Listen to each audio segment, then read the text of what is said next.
Hoy día vamos a hablar de un tema muy relevante. La introducción, la verdad, ya la tuvimos de parte de la doctora Loureiro en términos de la gran pandemia de obesidad infantil que ocurre a nivel mundial y especialmente en Chile, en algo que seamos jaguares, lamentablemente en algo bastante negativo. Este aumento de la obesidad infantil también se ha asociado paralelamente con un aumento en la prevalencia de hipertensión pediátrica, ¿ya?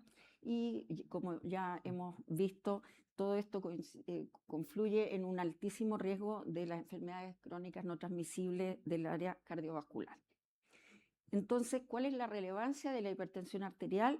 Bueno, es que es uno de los factores modificables que influye en forma más importante sobre el riesgo cardiovascular y que ya desde la infancia la presencia de presiones arteriales elevadas se ha demostrado que llevan aparejado un riesgo de ser hipertenso en la edad adulta, como veremos en un gráfico posteriormente. Y también se ha demostrado que no hace falta esperar que el niño se transforme en adulto para encontrar daño cardiovascular, sino que niños hipertensos ya tienen en estudios realizados por muchos grupos distintos, ya hay elementos de aterosclerosis y otros tipos de daño de órgano blanco. Por lo tanto, nuestra labor como pediatras siempre es prevenir, pero además de prevenir, identificar y tratar a tiempo las presiones arteriales elevadas desde la primera infancia. Bueno, la flecha lo dice, la hipertensión arterial va en aumento también, es un problema de salud pública global y una de las grandes dificultades que ha habido siempre es la definición, porque no es tan fácil como en el adulto, en que uno dice ya sobre 130-80 o han ido variando, partió en 140-90, 130-80. Acá uno tiene que ir a la tabla, buscar en la talla, que el percentil, y entonces muchas veces, no, 110, no debe ser normal, chao. Pero ya vamos a ver, ¿no es cierto?, que no es tan así. Y lo que vamos a ver en las próximas diapositivas es que no es solo una impresión, sino que hay alta información que demuestra que la hipertensión arterial es más prevalente en los grupos de niños sobrepeso y obesos. Entonces me voy a detener brevemente en esto, puesto que aquí hay gran cantidad de pediatras y médicos familiares. Es que la definición o el estudio de la prevalencia de hipertensión empieza a tener alguna relevancia a partir del año 2004, porque antes de esto, si bien hubo Force, uno habla de la cuarta Task Force como el típico estudio importante, pero ya hubo la primera Task Force del año 1986, pero con algunas definiciones no tan claras, y recién a partir de este reporte en que se establecieron guías claras y definiciones claras con respecto a valores normales de sexo, edad y talla.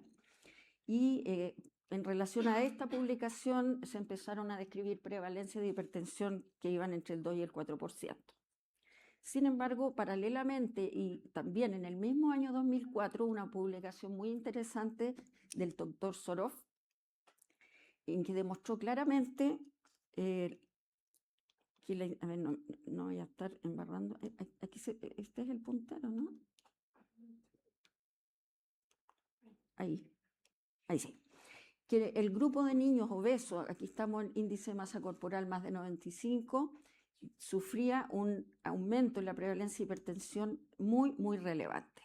Entonces se revisaron las guías anteriores y se vio que en el fondo las definiciones habían estado hechas en base a población global, no habían sido separados por estado nutricional. Entonces se realizó una revisión al respecto. A ver, aquí falta una.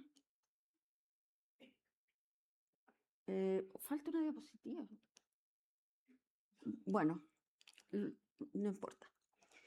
Aquí en esta está al menos la referencia, ¿ya? No sé qué pasó con la diapositiva, pero en el fondo la Academia Americana de Pediatría en el 2017 publicó las nuevas guías, que son las que utilizamos actualmente, y que se basaron en población eutrófica, ¿ya? Entonces, obviamente los niveles de prevalencia aumentaron, puesto que antes estaba sobre representado el grupo de niños obesos. Entonces, nuestra definición actual está clasificada en presión normal, presión arterial elevada, estadio 1, hipertensión estadio 1 y estadio 2. Y la otra diferencia con respecto a las guías anteriores es que a nivel de los 13 años en adelante se puso un punto de corte fijo, lo que facilita las cosas en los adolescentes, pero ojo, si uno va y mira los percentiles en los niños de 13 y más años, a veces encuentra que niños, por ejemplo, que tienen tallas más bajas, sus percentiles 95 son inferiores a estos 120, 80, y ahí uno debiera tomar el valor inferior. O sea, un niño con talla baja que me sale un percentil 95, voy a inventar, 115, 70, es ese nuestro punto de corte y no el 120, 80. Este lo traje porque es un reporte reciente, un metaanálisis de más de 400.000 niños de 19 países, perdón, de 21 países, menores de 19 años, en que una vez más arroja un resultado de una prevalencia de hipertensión diagnosticada por toma en la consulta de 4%. ¿Ya? Sí, aquí había muchos estudios que además incluían el monitoreo ambulatorio de presión arterial, y con el uso de monitoreo de presión arterial ambulatorio se elevó la prevalencia a un 7%. Y que ahora nos vamos directo a la relación obesidad-hipertensión, que es el tema. Perdón por la introducción, pero es importante saber las nuevas definiciones porque hay cambios importantes.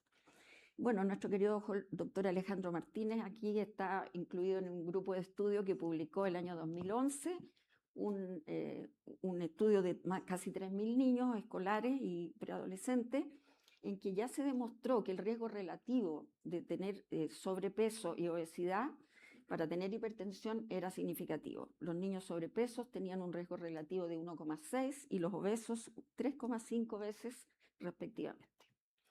Y esto ha sido demostrado en múltiples otras publicaciones. Este es un estudio norteamericano en que son cifras parecidas. Aquí son niños entre 8 y 12 años, en que los niños sobrepeso tienen un riesgo relativo. Aquí se analizaron por dos metodologías distintas, pero en el fondo son similares, de alrededor de 1,5, y de presión arterial elevada, también cercano a 2.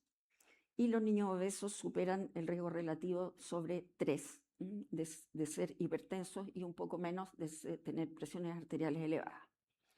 Y si eso es en niños más pequeños, en adolescentes esto es súper importante porque aquí los riesgos relativos se elevan muchísimo. El niño sobrepeso tiene alrededor de 6 veces más riesgo de ser hipertenso y el niño obeso 10 a 12 veces más riesgo de ser hipertenso. Uno de los últimos trabajos también de estudio epidemiológico muestra, como ya estábamos diciendo, una prevalencia de hipertensión en el electrófico de alrededor de 2,6%, sobrepeso alrededor de 7% y obeso 16%. O sea, claramente hay una relación acá. Y también hay una relación que tiene que ver con las magnitudes. A mayor índice de masa corporal, mayor prevalencia de hipertensión. Por lo tanto, ahí es bien importante cuando uno ve estudios poblacionales correlacionar con el nivel de obesidad que tiene la población. También la relación de la obesidad visceral medida a través de circunferencia de cintura, mayor circunferencia de cintura, mayor riesgo de hipertensión. Y bueno, lo que ya dijimos, obesidad en la infancia, mayor riesgo de hipertensión en los adultos. Y luego me voy a detener un poco en el tema de los ritmos circadianos, que es algo que no es tan conocido y que debiéramos buscar más activamente. Ay, ¿qué pasó aquí? Chuta. Se fue al final. Ya, aquí estamos. Bueno, una cifra, ¿no es cierto? Esto es, según un modelo de regresión lineal, uno de los factores que más se ven afectados de acuerdo al progreso de la circunferencia de cintura son las presiones arteriales, más que los lípidos, más que, la circunferencia de cintura se asocia más que índice de masa corporal o que pliegue tricipital. Otra vez, ¿qué hice? No sé qué.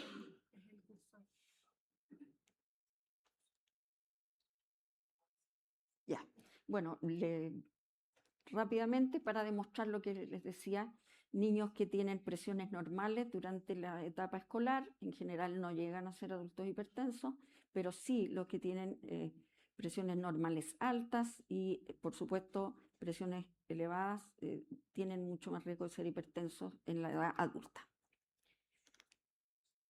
Un poquito acerca de los ritmos circadianos de presión arterial. El ritmo circadiano de la presión es un ciclo biológico de 24 horas que está regulado por factores endógenos y exógenos. Dentro de los factores endógenos hay un controlador, así un tipo de marcapasos a nivel hipotalámico, y también hay factores genéticos, pero dentro de los factores que podríamos llamar extrínsecos está la actividad del sistema nervioso simpático, que si bien es propia del organismo, pero está regulada por factores extrínsecos, y también muchos factores neuroendocrinos que regulan la presión arterial.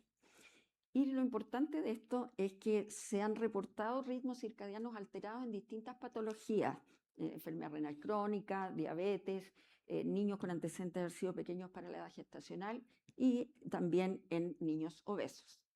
Y no basta con ser hipertenso, me refiero, no es necesario ser hipertenso para tener mayor riesgo cardiovascular, basta con tener un ritmo circadiano alterado para ya tener más riesgo cardiovascular. Sí, voy a usar este porque claramente el de acá... ya. Entonces, los cambios en la magnitud de la grasa visceral se acompañan de un aumento de la actividad del sistema simpático, ¿ya? Y esto produce alteraciones del ritmo circadiano. Y fundamentalmente en el niño obeso lo que uno puede ver es un aumento de la hipertensión nocturna, que es un componente de la hipertensión enmascarada, y como también los niños obesos se asocian a trastornos de apnea obstructiva del sueño, estos periodos de hipoxia activan aún más el sistema nervioso simpático. Por lo tanto, uno de los mensajes que quiero dejar acá es que la población de niños obesos debe ser estudiada con monitoreo ambulatorio de presión arterial, porque si solo nos vamos a guiar en la presión que tomamos en consulta, vamos a subdiagnosticar muchos de estos pacientes. Algunos trabajos demuestran que hasta el 50% de los niños obesos no presentan DIP nocturno, ¿ya? Entonces, ya que estamos en el tema de monitoreo ambulatorio de presión arterial, según las nuevas recomendaciones y guías y definiciones con respecto a este estudio que fueron publicadas el año 2022, hay un listado de condiciones en que se hace altamente recomendado realizar estudio y seguimiento con monitoreo ambulatorio. Además de otras enfermedades crónicas, la obesidad ya está claramente marcada como un grupo que debe ser seguido con este método. Y bueno, solo recordar que también, al igual que la definición de hipertensión arterial, la definición de cómo informar un monitoreo ambulatorio también cambió y la referencia es la del año 2022. Bueno, yendo a daño de órgano blanco, sabemos que tanto la obesidad como la hipertensión, cada uno en forma independiente, son factores de riesgo de alteración miocárdica, remodelación tanto estructural como disfunción miocárdica, y cuando se juntan ambos es la tormenta perfecta. Si bien el tipo de hipertrofia que produce cada una es distinta, cuando se juntan al final hay un efecto aditivo que condiciona un importante aumento en la morfología, en la masa de ventrículo izquierdo. Incluso niños con presiones arteriales elevadas que no alcanzan a llegar al rango de hipertensión, también en estudios se han demostrado cambios estructurales y funcionales en el miocardio, ¿ya? Y se ha visto que niños con hipertensión primaria pueden tener hasta un 30% de hipertrofia ventricular izquierda. Otros marcadores de daño de órgano blanco que son más difíciles de medir, ¿no es cierto? Está el daño vascular, como el grosor de la íntima media carotidia o la velocidad de pulso, que traduce la rigidez arterial, pero que en la práctica clínica no lo medimos.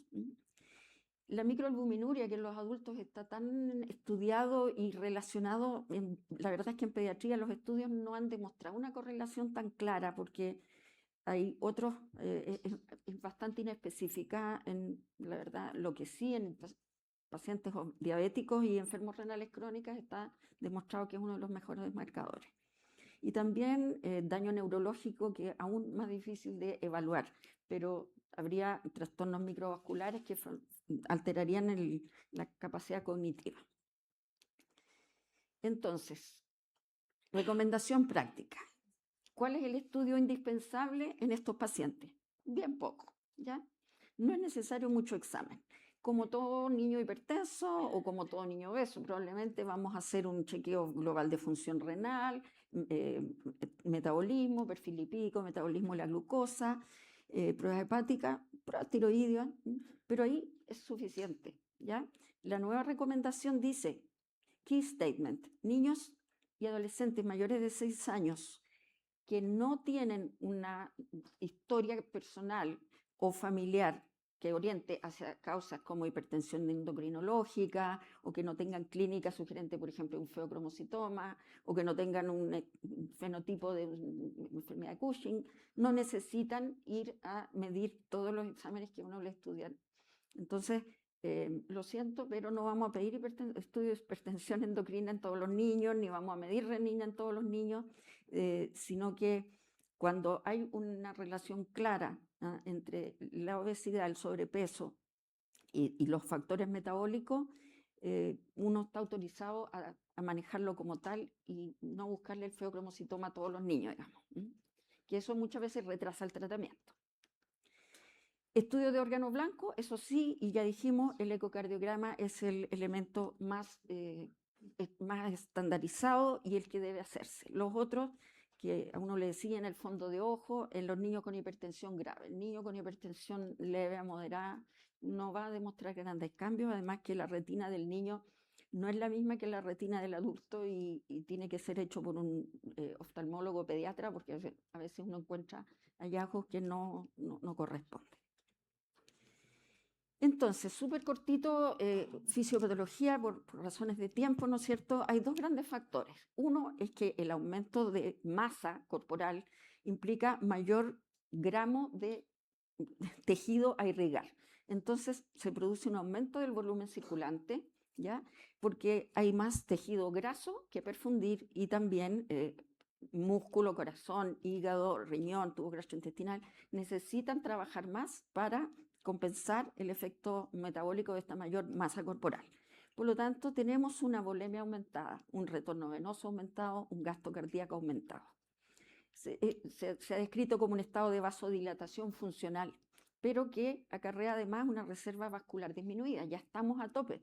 Por lo tanto, si nos vemos forzados, por ejemplo, con el ejercicio, el cuerpo ya no tiene cómo más compensar, tanto por la parte funcional como por la parte de rigidez arterial. Súper breve esto que parece muy complejo, todo parte de aquí, ¿no es cierto? El aumento del tejido adiposo, que por una parte produce leptina, que va a, entre otras cosas, ¿no es cierto?, producir una actividad del sistema simpático. Hay un aumento y activación tanto del eje renina-angiotensina-aldosterona como una activación independiente de aldosterona del receptor de mineralocorticoide. Y esto que parece como divertido, ¿no es cierto? Hay una compresión del riñón por la grasa.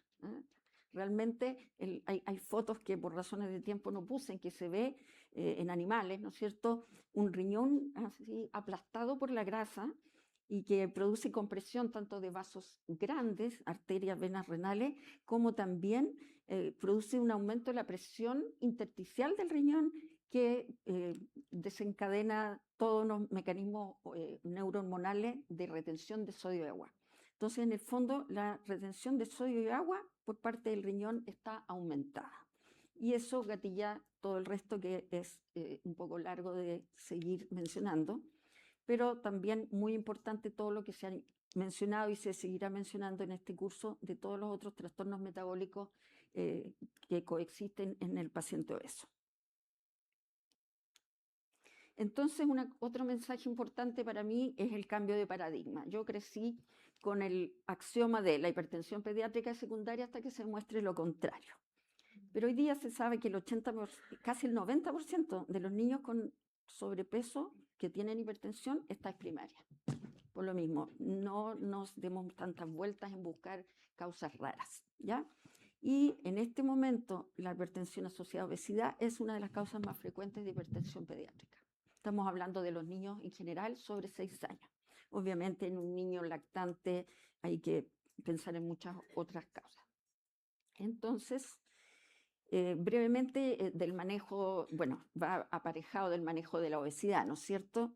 Pero si tomamos una población de niños obesos e hipertensos, insisto en el seguimiento a través de monitoreo ambulatorio y obviamente viene todo lo que es cambio de estilo de vida. En la siguiente diapositiva vamos a ver en qué momento indicamos terapia farmacológica. Y nuestro objetivo va a ser lograr presiones arteriales en rango normal y prevenir o revertir el daño de órgano blanco. Tratamiento no farmacológico no lo voy a mencionar porque está dicho, ¿ya? Solo que una cosa, el ejercicio por sí solo tiene un efecto reductor de presión arterial, no solamente afectado por la baja de peso, ¿ya? Y un paréntesis, pero me parece súper relevante, ayer controlé a un paciente hipertenso cuya profesora de gimnasia lo mandó a buscar un certificado para que el doctor lo eximiera de educación física, porque ella no se hacía responsable si al niño le pasaba algo.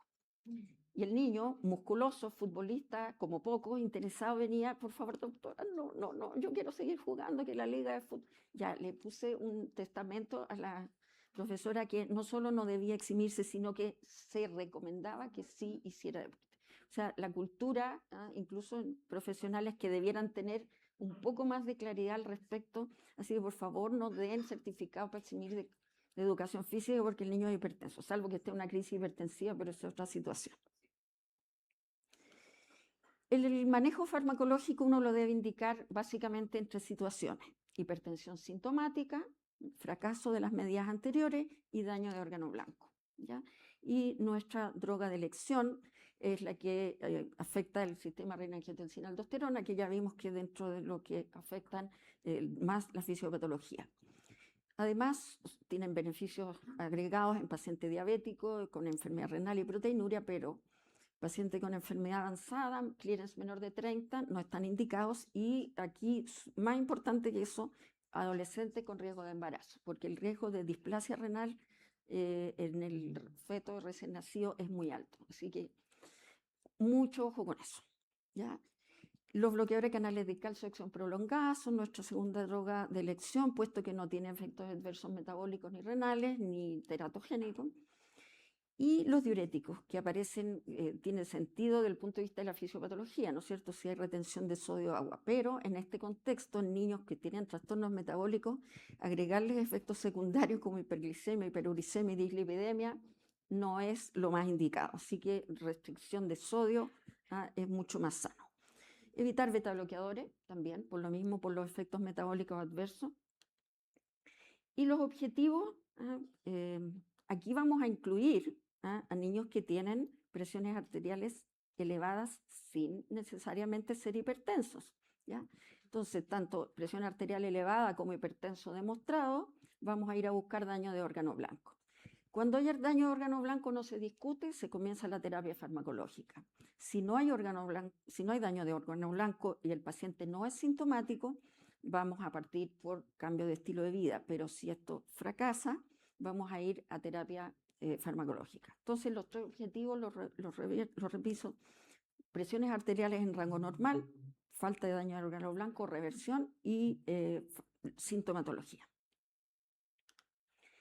Bueno, terminando ya, sabemos que este es un problema tremendo que parte desde mucho antes del nacimiento del niño y se necesitan estrategias poblacionales que vayan desde el estado nutricional materno, la patología del embarazo, porque el niño que nace de una madre obesa, que ha tenido diabetes gestacional, que nace prematuro, que nace con bajo peso, va a partir con un hándicap. Y si a eso le agregamos las colaciones compartidas del jardín infantil, ¿no es cierto? Que uno no puede entender cómo en el mundo en que vivimos, el objetivo sea que los niños de 3 años lleven suflitos de colación, más todos los condicionamientos sociales, la cultura alimentaria familiar, las deficiencias en oportunidad para hacer deporte, ¿no es cierto? Son cosas que van más allá de nosotros como pediatras y que debiéramos de alguna manera levantar la voz para la elaboración de políticas públicas que lleguen a interferir en esto. Entonces, súper brevemente, las conclusiones que ya vimos, ¿no es cierto? Obesidad, hipertensión, problema en aumento, aumento del riesgo cardiovascular, producción de órganos blancos, daño de órganos blancos desde las tempranas edades. Hoy en día, perdón, hipertensión primaria como la etiología más frecuente en niños mayor de 6 años, deben ser estudiados con monitoreo ambulatorio. La fisiopatología es multifactorial, el manejo es multidisciplinario. Ya vimos y insistí en los objetivos de la terapia farmacológica y la necesidad urgente de políticas públicas. Eso, muchas gracias y perdón los tropiezos.